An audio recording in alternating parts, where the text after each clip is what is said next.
Prediction map shows the locations, sizes, and required irradiation times with a continual laser that would be sufficient to completely eradicate the tumor. This procedure we call photothermal therapy. The required irradiation time is obtained through application of mathematical models that calculate the heat generation in tissue due to laser irradiation, heat transfer in tissue, and cell death as a result of elevated temperature in the tissue, inducing irreversible cell injury throughout the tumor volume. The challenge to apply such an approach in an operating theater is related to the size of the models used, which would normally contain between 1.5 million and 2 million equations and require hours to be solved, not considering the expertise required in order to apply the models. So, as I mentioned, the main obstacle in applying the models to personalize the photothermal therapy, which means to determine the required irradiation time for a particular patient with a particular bladder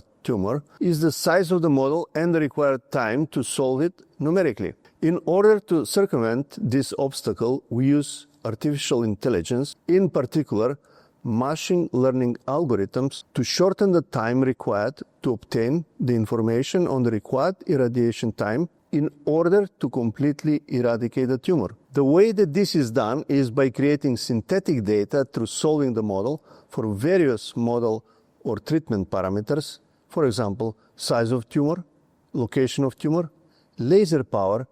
irradiation time, and then using this synthetic data to train the machine learning algorithms to recognize the particular case and determine the required irradiation time. The mathematical model that is the base of the approach calculates the required irradiation time to eradicate the tumor and would allow for certain damage to the surrounding tissue to secure complete eradication of the tumor.